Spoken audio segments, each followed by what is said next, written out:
जनसुराज के सूत्रधार प्रशांत किशोर बिहार में सीएम फेस की रेस में अब दूसरे नंबर पर है।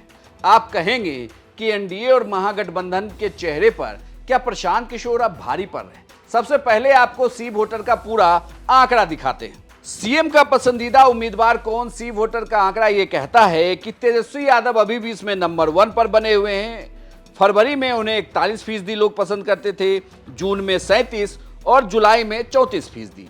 वहीं नीतीश कुमार को फरवरी में 18% लोग पसंद करते थे, जून में भी 18%, लेकिन जुलाई में 17%।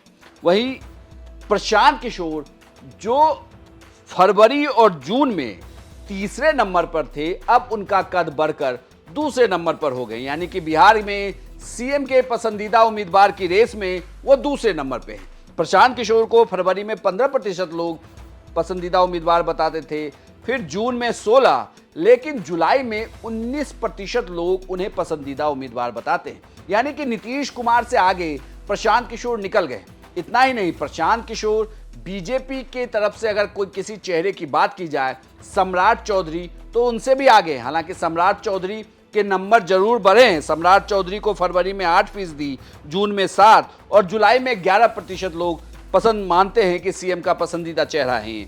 वहीं चिराग पासवान जो काफी आक्रामक पॉलिटिक्स बिहार में कर रहे हैं, उनकी अगर बात की जाए तो चिराग पासवान को फरवरी में 4%, जून में 11% और जुलाई में 9% लोग पसंद करते थे। लेकिन बड़ी बात यह है कि प्रशांत किशोर जैसे जैसे चुनाव नजदीक आता जा रहा है, उनका पसंदीदा चेहरे के तौर पर वो पसंद में नंबर 2 हो गए। हालांकि तेजस्वी यादव से अगर आप तुलना करें प्रशांत किशोर की, तो यह गैप बहुत बड़ा है और शायद ये भरा भी ना जा सके चुनाव तक। लेकिन नीतीश कुमार जो वर्तमान मुख्यमंत्री हैं, उनसे अब आगे प्रशांत किशोर निकल गए।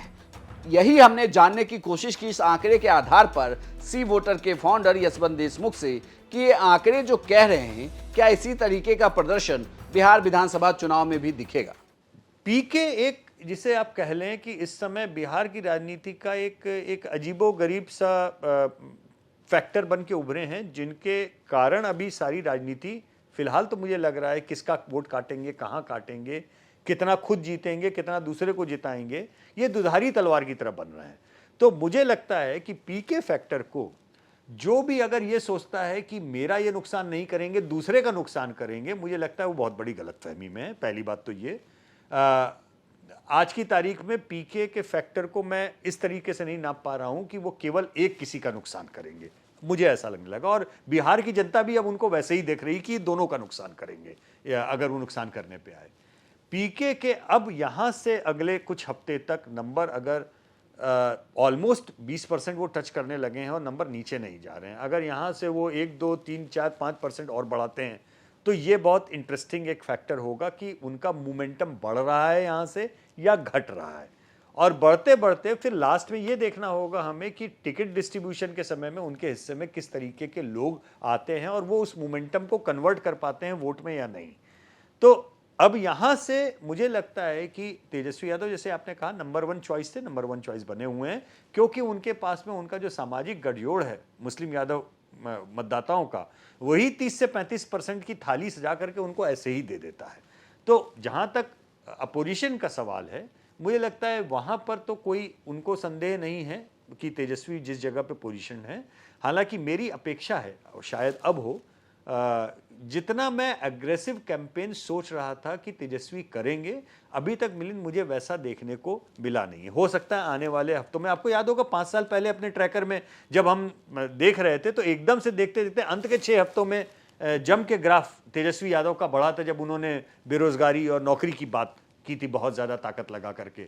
तो अभी वो कैंपेन शुरू होगा तो देखना होगा कि उसके बाद में किस तरफ वो जाता है।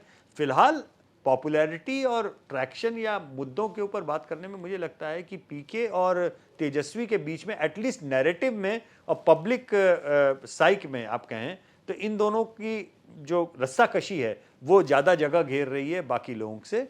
सम्राट चौधरी बीजेपी के लीडर्स के अंदर अगर आप देखेंगे तो वो इस समय नंबर 1 बन के बीजेपी के खाके के अंदर वो उभर रहे हैं। प्रशांत किशोर जिस तरीके से लोगों को से कनेक्ट करने की कोशिश कर रहे हैं, लगातार अपनी पार्टी में अलग अलग गुटों के नेताओं को जोड़ भी रहे हैं, इतना ही नहीं हर दिन वो लगभग 2 रैलियां करते हैं। और सबसे बड़ी बात ये कि प्रशांत किशोर हर मुद्दे पर खुलकर अपनी बात रखते हैं। लगातार वो नीतीश सरकार पर भी सवाल उठाते हैं, तो विपक्ष के गठबंधन पर भी वो सवाल उठाते रहे। अब देखना होगा कि जिस तरीके से प्रशांत किशोर एक्टिव हैं, उनकी लोकप्रियता बढ़ी है, तो क्या जनसुराज ज़्यादा से ज़्यादा अपने उम्मीदवारों को चुनाव जिता पाती है प्रशांत किशोर के चेहरे पर, या प्रशांत किशोर की लोकप्रियता वहीं रहेगी, लेकिन जब वोट की बात आएगी तो वोट एनडीए वर्सेस महागठबंधन होगा। आपकी क्या राय है हमें कमेंट बॉक्स में लिखकर जरूर बताएं और बिहार की तमाम खबरों के लिए देखते रहिए सिर्फ बिहार तक।